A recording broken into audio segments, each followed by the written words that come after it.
नमः हरे हराये नमः। हरे कृष्णा जी, आप सबका बहुत बहुत स्वागत है। मंगलाचरण आरंभ करते हैं।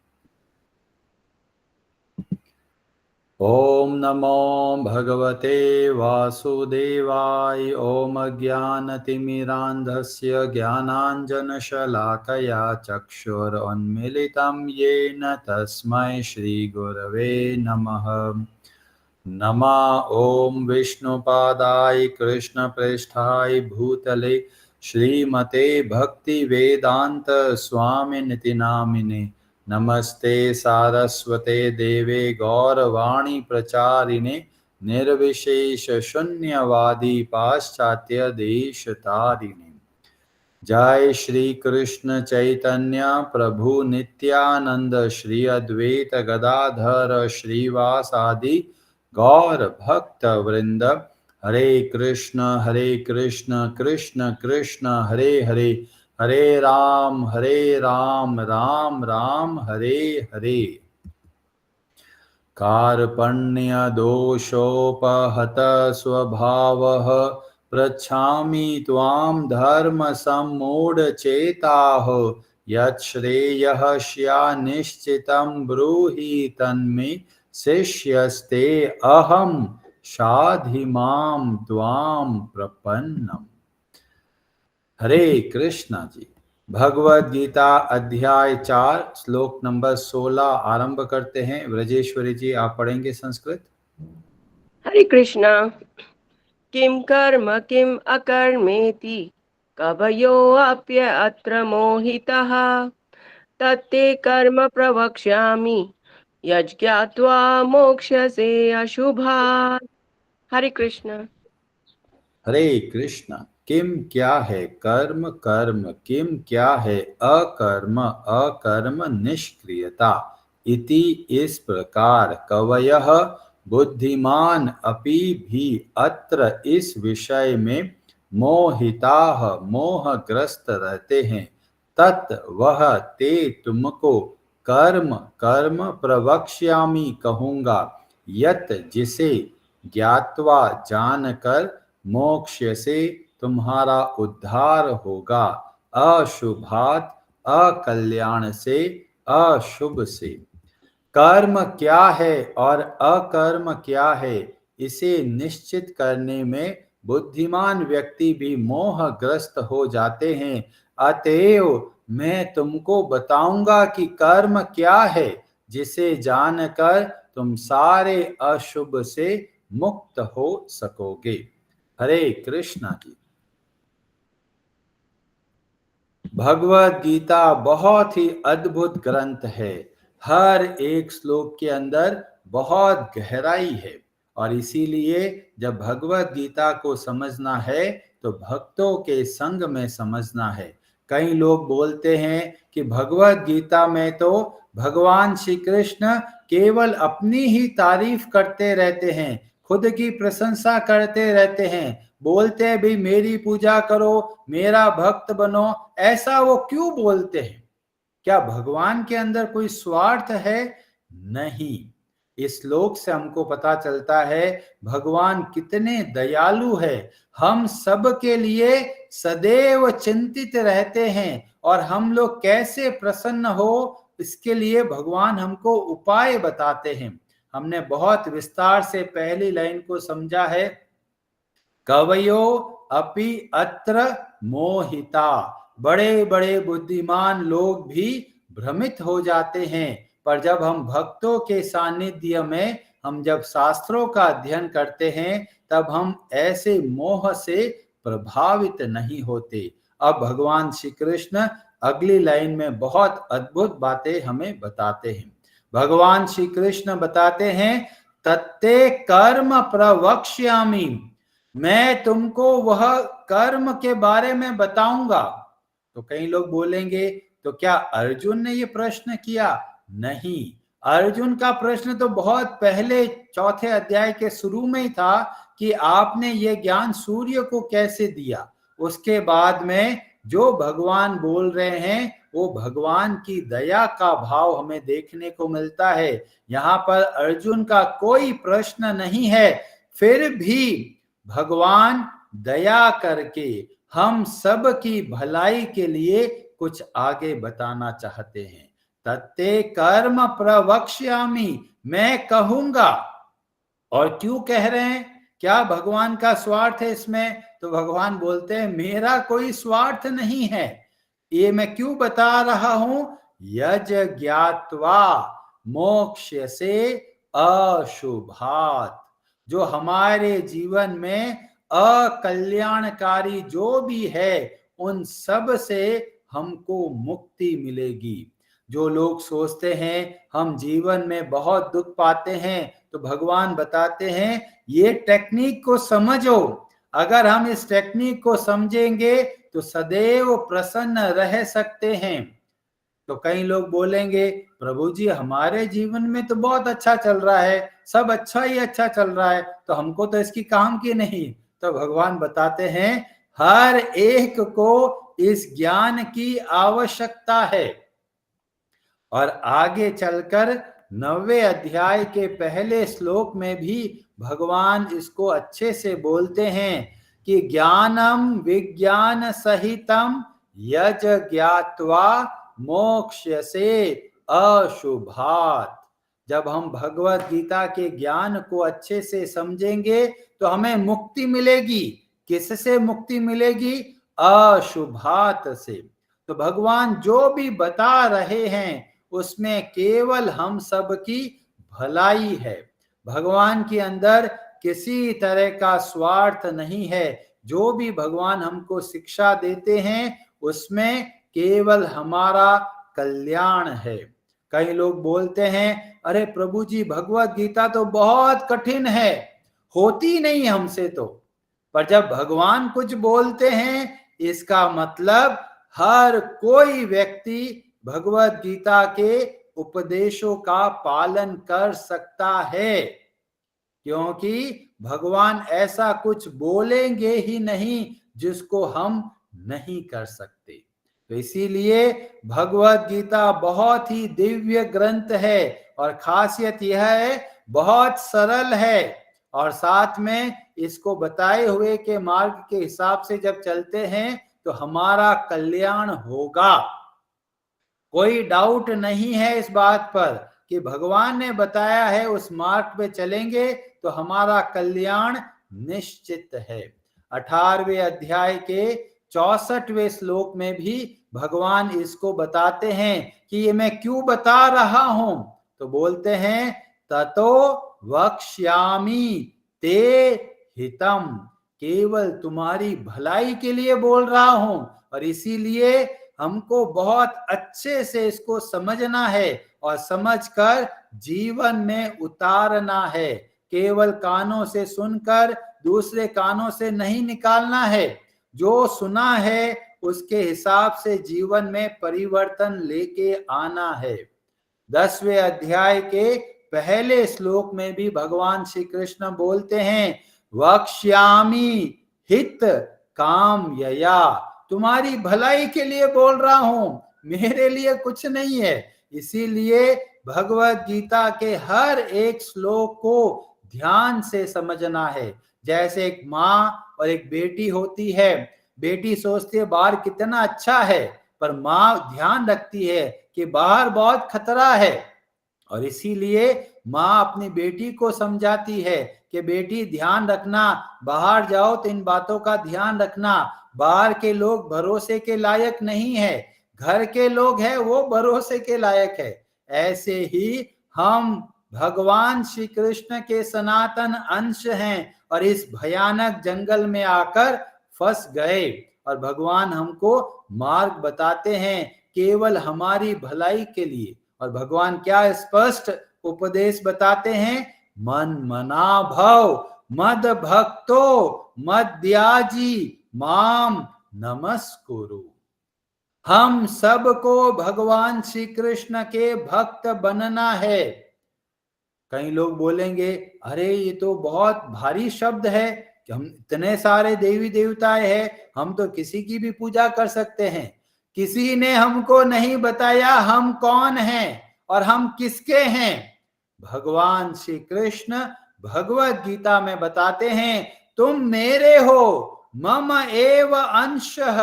और इसीलिए हम सब केवल भगवान श्री कृष्ण के हैं और भगवान श्री कृष्ण हमारे लिए इतनी चिंता करते हैं कि खुद पधारते हैं, अलग अलग अवतार लेते हैं, लीलाएं करते हैं, हमको जगाते हैं। उतने पे भी भगवान नहीं रुकते तो क्या करते हैं, अपने भक्तों को भेजते हैं ताकि हम लोग जागें। और फिर भी नहीं जागते तो भी भगवान प्रकट होते हैं परमात्मा के रूप में और हमको मार्ग बताते हैं।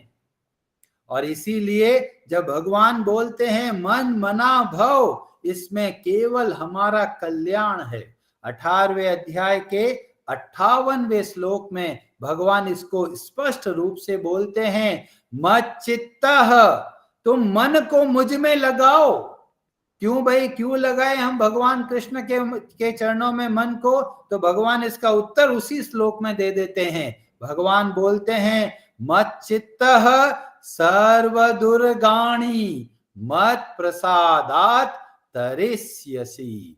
जब हम भगवान श्री कृष्ण का स्मरण करते हैं तो बड़े बड़े संकटों से हम बहुत आसानी से पार कर सकते हैं। कैसे पार होते हैं? मत प्रसादात, भगवान की कृपा से। कितना भी बड़ा संकट आ जाए हमारे जीवन में, हमको घबराने की जरूरत नहीं है। पर किससे घबराना है? तो इसका उत्तर भगवान इसी श्लोक में देते हैं। बोलते हैं अथ चेत्वम अहंकारान न श्रोष्यसि विनक्ष्यति। अगर हम भगवान के बताए हुए मार्ग के हिसाब से नहीं चलते तो वास्तव में हम अहंकारी कहलाते हैं। जैसे कोई हमारी भलाई के लिए हमको कुछ बताता है पर लोग सोचते हैं भाई मैं इसकी बात क्यों मानूं, मैं अपने हिसाब से चलूंगा। जो ऐसा सोचते हैं तो भगवान बोलते हैं यह अहंकार का लक्षण है। और अहंकार की वजह से लोग सुनते कम हैं, बोलते ज्यादा है, करते अपने मन की है। और ऐसे लोग क्या होता है, अपने पतन के रास्ते पे चल जाते हैं। पतन का मतलब है काम क्रोध लोभ के आवेश में आकर और इस संसार में फंसते चले जाते हैं। कई लोग बोलते हैं प्रभु जी हमारा जीवन तो अच्छे से चल रहा है, हमको तो कोई तकलीफ नहीं है। तो महाभारत बताता है वास्तव में हमारी परिस्थिति कैसी है। महाभारत के स्त्री पर्व के अंदर जल प्रदानिक पर्व के अध्याय 6 में बहुत सुंदर डिस्कशन चलता है। किसके बीच में डिस्कशन है? विदुर और धृतराष्ट्र के बीच में। महाभारत का युद्ध हो चुका है, धृतराष्ट्र बहुत दुखी होते हैं, बहुत संताप कर रहे होते हैं और वो विदुर से बहुत तरह तरह के प्रश्न करते हैं और विदुर बहुत ध्यान से सुनते हैं और जवाब देते हैं। तो इसमें धृतराष्ट्र बोलते हैं मेरा मन बहुत उदास है, बताओ मैं क्या करूं। तो विदुर एक दृष्टांत बताते हैं, एक उदाहरण बताते हैं और फिर विदुर बोलना आरंभ करते हैं। एक ब्राह्मण होते हैं और ब्राह्मण जा रहे होते हैं तो रास्ते में एक बड़ा भयंकर जंगल होता है। तो जंगल से रास्ते से निकल रहे होते हैं और चारों तरफ इतना घना जंगल होता है कि ढंग से सूर्य की रोशनी भी नहीं आती और उनको थोड़ा सा डर लगने लगता है और डर लग के देखता है इधर उधर क्या है। तो इतने में देखते हैं कि वहां तो बड़े भयानक जानवर है, तरह तरह के सांप है उधर। और इतने में एक भयंकर स्त्री तेजी से भागते हुए आती है और यह देखकर ब्राह्मण बुरी तरह घबरा जाता है और ब्राह्मण भागने लगता है। भाग रहा है, भागते भागते वो एक ऐसी जगह पर पहुंच जाता है जो एक कुआं होता है और उसके ऊपर बहुत सारी घास होती है, उसको दिखता नहीं। भागते भागते वो सीधा उस कुएं के अंदर गिर रहा होता है। पर पूरा नहीं गिरता, क्योंकि बहुत सारी झाड़ियां होती है और झाड़ियों में अटक जाता है। अटक कर उसका मुंह होता है नीचे और पांव होता है ऊपर। और अब जैसे ही वो नीचे देखता है तो उसको दिखता है कि बहुत भयानक सांप ऊपर मुंह करके देख रहा है। और ब्राह्मण इतना घबरा जाता है, इतने में देखता है कि जो डाली से वो लटका हुआ है, उस डाली को तोड़ने के लिए एक हाथी लग गया है। वो हाथी उस पेड़ को हिला रहा है। और वो हाथी कैसा होता है? जिसके 6 मुंह होते हैं और 12 टांगे होती है। अब देखता है, अरे बाप रे, बुरी तरह हालत हो गया। एक भयानक स्त्री भाग के आ रही है, ऊपर से एक हाथी पीछे पड़ गया है और नीचे एक सांप मुंह पर देख रहा है और खुद लटका हुआ है। और उसके ऊपर देखते हैं कि उस पेड़ की डाली पर मधुमक्खी का छत्ता है और वहां से तरह तरह की मधुमक्खियां उड़ते हुए आ रही है और उस ब्राह्मण को डंक मार रही है और बुरी तरह व्याकुल हो रहा है। इतने में ही थोड़ा सा शहद उसके मुंह पे गिरता है और उसको लगता है कितना अच्छा लग रहा है। और थोड़ी देर में वो बार बार सोचता है, अब मेरे को शहद और कब मिलेगा। ये सब परिस्थिति के होने के ऊपर एक और चीज हो रही है, और वह क्या हो रहा है कि वहां पर 2 चूहे लगे हुए हैं उस डाली को खाने के लिए जिस पर वो लटका हुआ है। और वो 2 तरह के चूहे, एक है सफेद और एक है काला। तो ये परिस्थिति को देखकर धृतराष्ट्र बड़े चिंतित हो जाते हैं, सोचते हैं कि इतना दुख पा रहा है ये ब्राह्मण, कुछ करता क्यों नहीं है। तो विदुर बोलते हैं, ये आपकी स्थिति है, ये हम सब की स्थिति है। ये जो दृष्टांत बताया गया है, ये बताता है कि हमारा जीवन अभी कैसे चल रहा है। और फिर हर एक बात को बताते हैं विदुर कि ये जो घना जंगल है, इसको बताया गया यह संसार है। और जितने भयंकर जीव जंतु वहां पर देखे गए, उसको बोला गया बीमारी है यहाँ की। तो बोलते वो एक भयानक स्त्री थी, वो कौन थी? तो बोलते जो भयानक स्त्री थी वह है बुढ़ापा। बुढ़ापा हमारी ओर आ रहा है, पर हम आगे भागने का प्रयास करते हैं। लोग कॉस्मेटिक लगाते हैं, बालों पर मेहंदी लगाते हैं ताकि अपने आप को यंग दिखाए, पर ये जो बूढ़ी जो स्त्री है वो हमारे पीछे पड़ी हुई है। और जो सांप है जो उस कुएं के अंदर है, उसको बोला गया यह मृत्यु है। हम धीमे धीमे उस मृत्यु की ओर बढ़ रहे हैं। तो बोला गया ये हाथी कौन है? तो बोला गया ये हाथी समय है, जो कि 6 ऋतुएं उसके मुंह की तरह है और 12 महीने जो है उसके पांव की तरह है। तो समय के साथ में हम सब मृत्यु की ओर जा रहे हैं। और साथ में ये मधुमक्खियां क्या है? ये मधुमक्खियां हमारे जीवन की छोटी छोटी तकलीफें है, और जो शहद हमको मिल रहा है ये हमारी छोटी छोटी खुशियां है। हम छोटी छोटी खुशियों के चक्कर में भूल गए कि हमारी स्थिति कैसी है। तो बोलते हैं अरे ये चूहे कैसे हैं?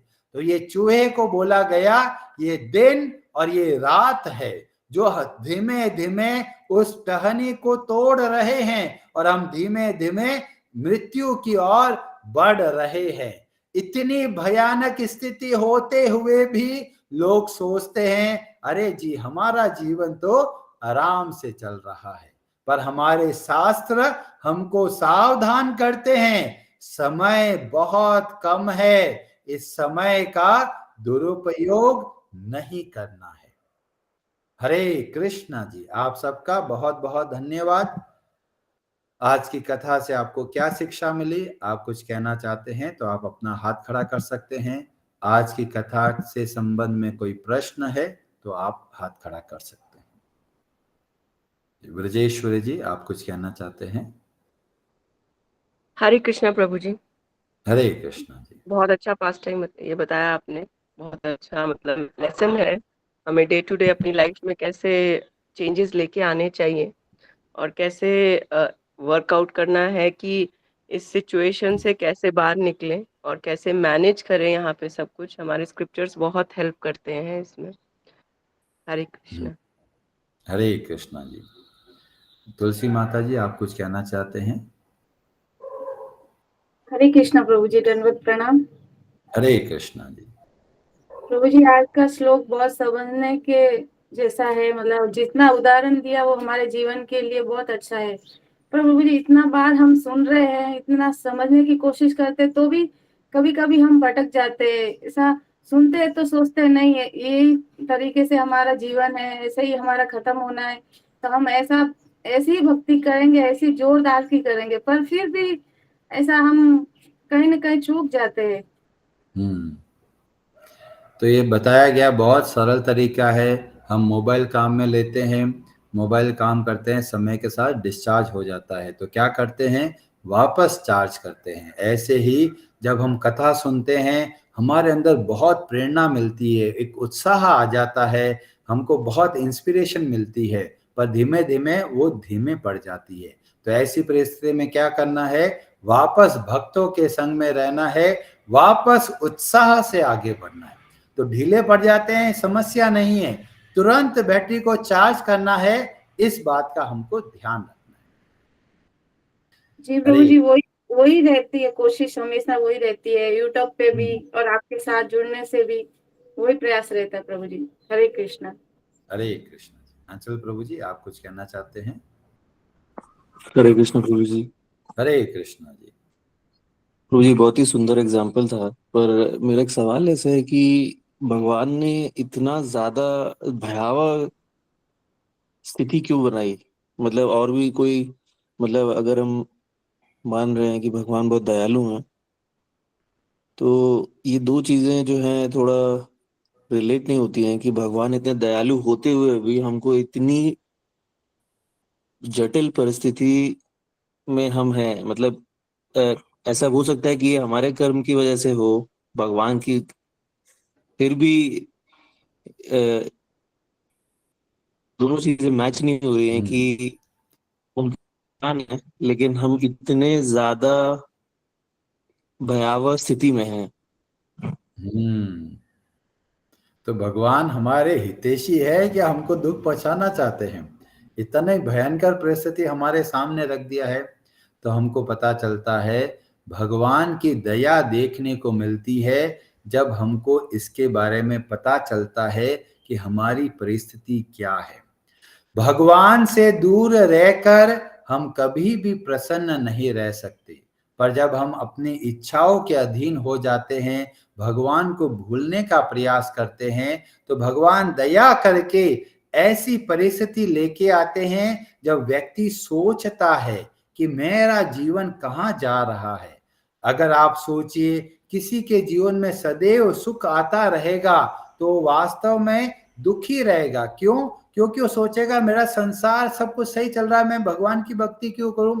तो भगवान बहुत दया करके समय समय पर दुखों को भेजते हैं। जब जीवन में दुख आता है तो व्यक्ति का जो सोच विचार है वह बदलता है और वो वापस अपने वास्तविक घर की ओर बढ़ता है। पर जिसके जीवन में सदैव सुख ही सुख है, वो क्यों सोचेगा भगवान के बारे में। और इसीलिए भगवान की दया हमको और देखने को मिलती है। जैसे अगर कोई बच्चा अपने मनमाने तरीके से कार्य करना चाहता है तो माता क्या करती है, ऐसा वातावरण बनाती है ताकि वह अपनी मां के संरक्षण में रहे। क्योंकि जब हम भगवान से वो भूल जाते हैं तो ही हम दुख पाते हैं। तो इस पूरे संसार में हम देखते हैं जन्म मृत्यु जरा व्याधि ये डिजाइन किया गया है। क्यों डिजाइन किया गया? हमारी भलाई के लिए, ताकि हम समझे और हम अपना एक करेक्टिव मेजर ले। जैसे हम लोग बताते हैं कि हॉस्पिटल में जाते हैं तो बोलते भाई बीमारी क्यों हुई? बीमारी इसीलिए हुई क्योंकि हमने गलत आदतों को धारण कर लिया। तो हॉस्पिटल जाते हैं उस बीमारी से सही होने के लिए। ऐसे ही यह संसार में आते हैं हम अपने आप को शुद्ध करने के लिए। तो हॉस्पिटल का होना बहुत जरूरी है। वहां पर सर्जरी भी होगा, वहां पर इंजेक्शन भी लगेंगे, पर घबराना नहीं है। वो हॉस्पिटल है जो हमारी भलाई के लिए कार्य करता है। ऐसे ही यह संसार है, इसकी ये परिस्थितियां विषम है, पर क्यों है? ये हमारे ट्रीटमेंट के लिए जरूरी है, क्योंकि सर्जरी के लिए तरह तरह के इक्विपमेंट की जरूरत पड़ती है। ऐसे ही ये संसार के अंदर तरह तरह की संकटों का, विपत्ति के बारे में वर्णन मिलता है, ताकि हमारा जो बुद्धि का स्तर है वह आगे बढ़े। तो बहुत ही परफेक्टली डिजाइन किया है भगवान ने इस इम्परफेक्ट वर्ल्ड को। ठीक है जी, हरे कृष्णा जी। हरे हरे नमः।